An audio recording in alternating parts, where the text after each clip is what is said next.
A 200 by 400 volts ratio single phase transformer has a secondary winding resistance of 0.5 ohm. The primary resistance is 0.1 ohm. The total resistance is referred to the primary should be. So it has given the ratio and resistance of secondary winding resistance 0.5 ohm and primary resistance is 0.1 ohm.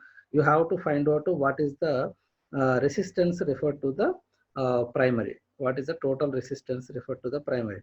So for an ideal transformer, we can write E2 by E1 equal to V2 by V1 equal to N2 by N1.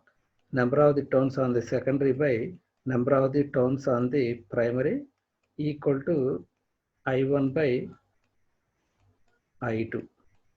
I1 by I2. So this is equal to, let it be transformation ratio K.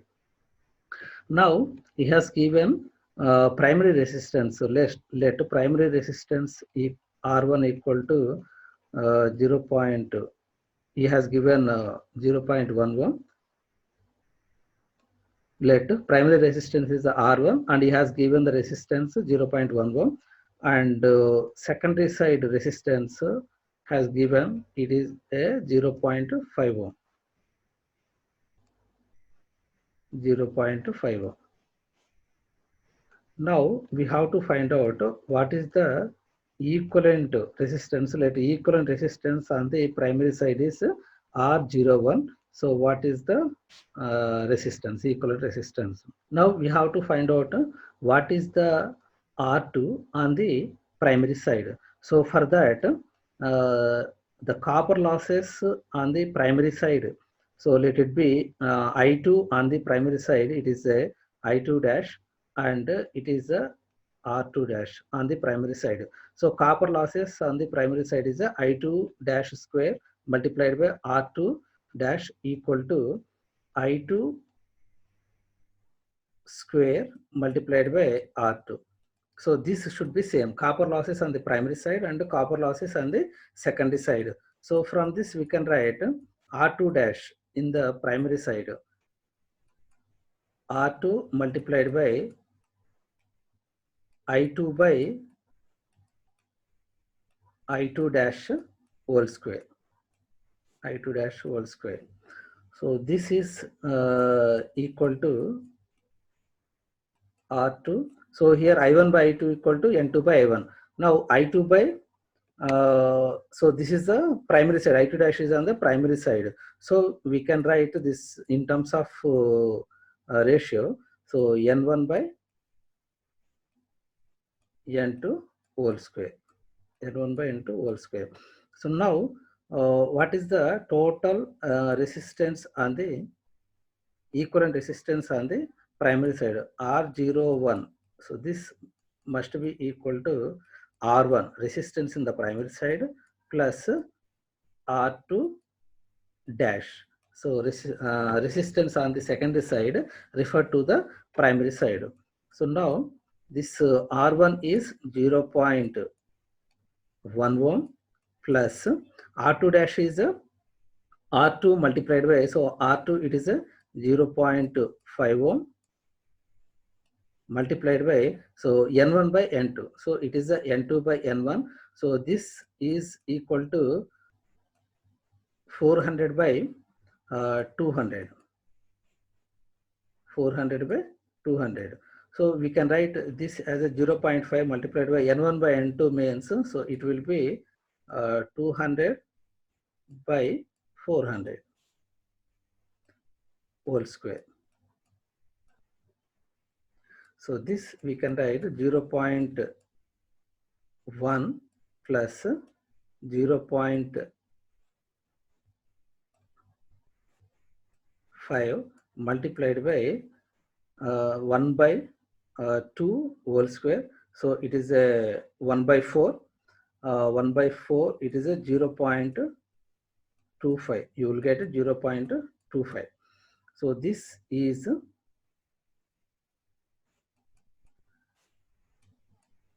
0.1 plus, so 0.5 multiplied by 0.25, so 524 is 125, so it will be 0.125. So if you add, then you will get 0.225 ohm. So it is the answer 0.225. The total equivalent resistance referred to primary side. So it is the answer. The regulation of a two-winding transformer is 5% at full load unity power factor. So here the cos pi equal to 1. At full load 0.8 power factor lagging, the regulation will be. So if it is equal to 5% or less than 5% or more than 5%, so we have to find out. Voltage regulation is given by, so it is IR multiplied by R cos pi R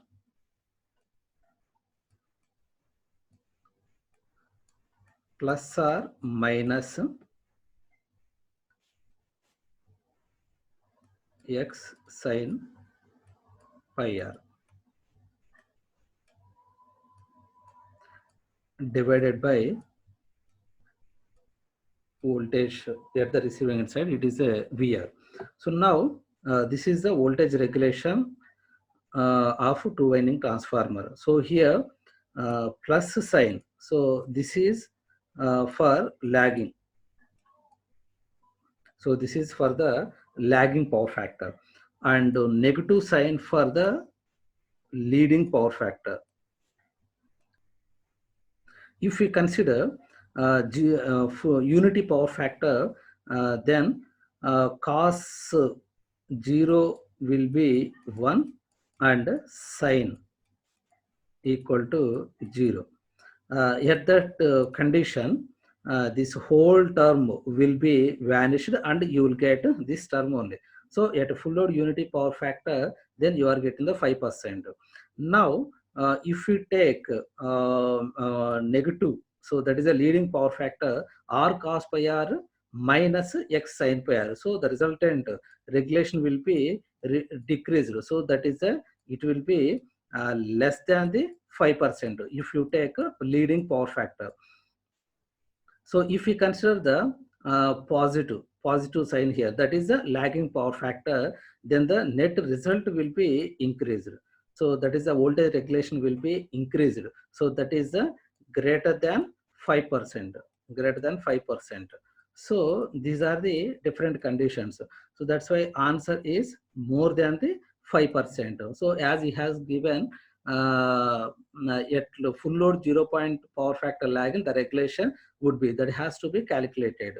So if it is a lagging power factor, then it is a more than the 5%, because we will consider here the positive sign, the net will be in a resultant value will be increased. So it is a more than 5%. So if instead of this, if it is a leading power factor, then it is a less than the 5%, then it will be the answer. Switching off unloaded transformer during zero crossing of voltage wave generates. So it is a maximum amount of magnetizing inrush current will be there. Let us take sine wave.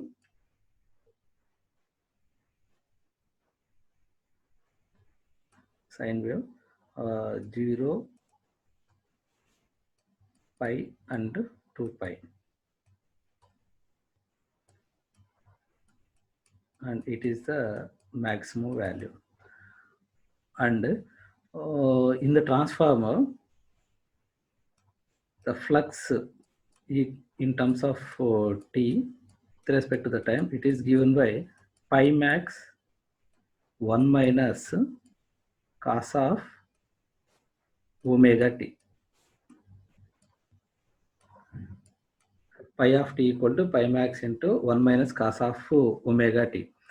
Here, if omega t equal to 0, this pi also 0, flux also 0 in this condition. So this is 0.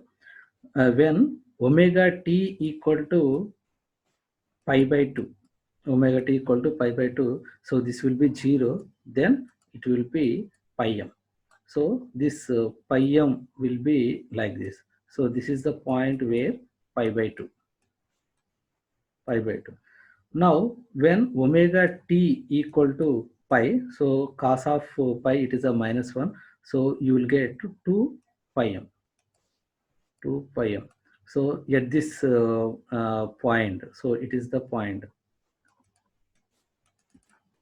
So it will be 2 pi m. So it is a pi m and it is 2 pi m. And so if you draw the remaining portion also, so this will be like this. So at the pi by 2, you will have the maximum flux, and at pi, so it will be 2 pi m. So this effect is called as a doubling effect. The flux is doubles the maximum value. So it is called as a doubling effect. Doubling effect. Now, at zero crossing of the sine waves, sine wave. So what about the current? So that has to be then. During the zero crossing of the voltage wave generates maximum amount of the inrush current. So this current will be increase like this, and it attains the maximum value. So it is approximately 10 to 15 times the rated value. So this is 10 to 15 times the rated value. So it is called as a inrush current, 10 to 15 times I rated. So during the zero crossing of voltage wave, maximum amount of the magnetizing induction current generates, it is a 10 to 15 times the I rated. So this magnetizing inrush current is the maximum instantaneous current drawn by the transformer under no load condition or open circuit condition at the secondary side. So because of this inrush current, so it will not be a permanent fault, but it will trip the circuit breaker unwantedly. So that is the problem occurs because of this magnetizing inrush current.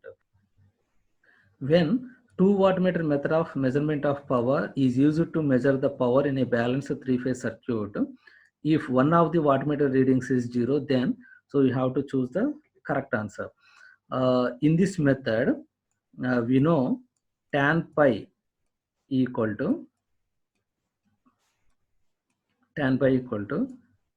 root 3 multiplied by W1 minus W2 by W1 plus W2.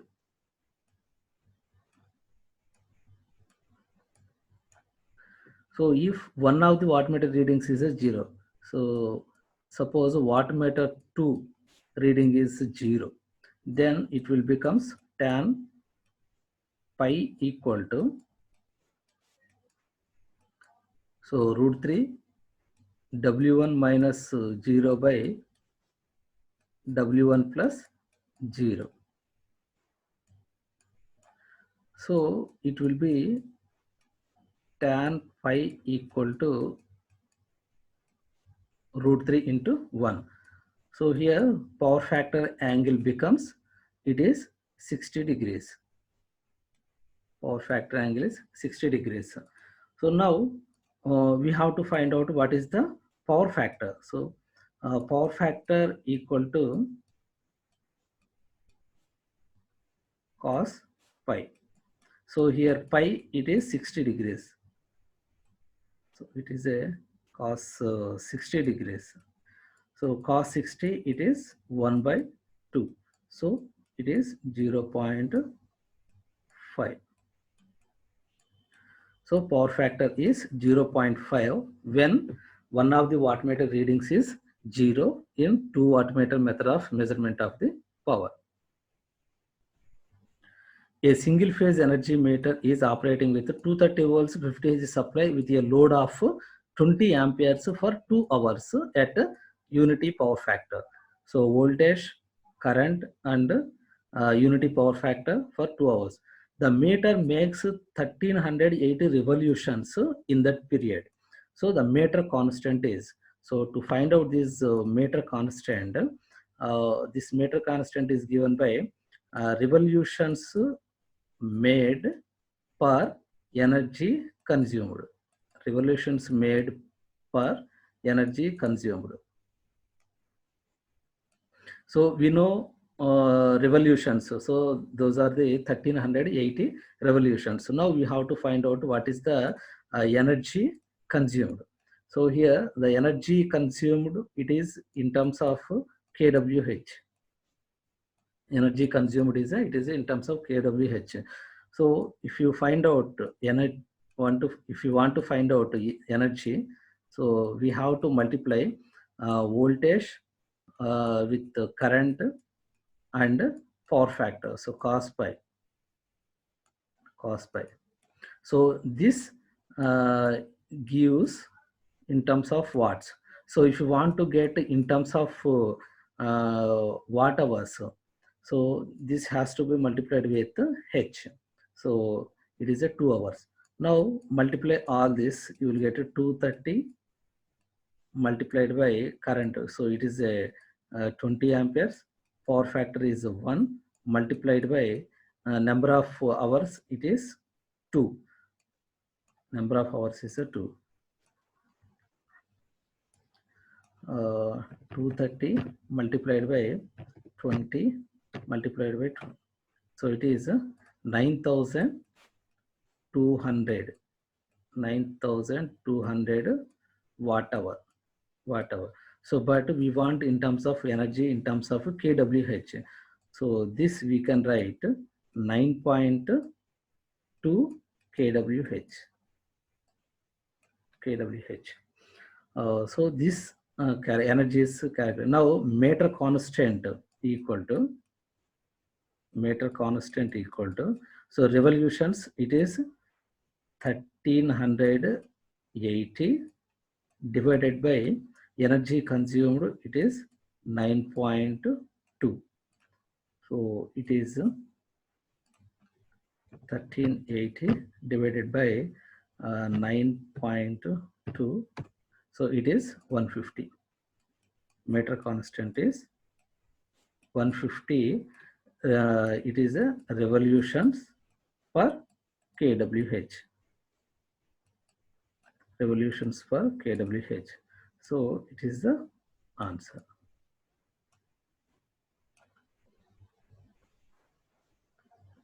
Which of the following materials is used in the fabrication of swamping resistance of PMMC instrument? So manganese is the material used for that. So because it has the zero temperature quotient of resistance, zero temperature quotient of resistance. So that is so it has a constant resistance over a wide range of the temperature variations.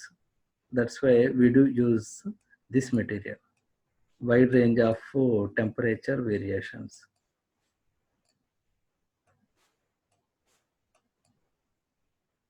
So this R is constant, almost constant.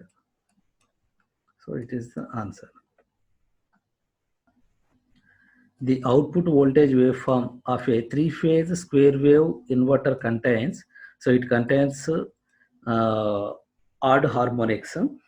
So because when the output of the three-phase square wave inverter decomposed into Fourier transform, so it contains only odd harmonics, but even harmonics will be cancelled out.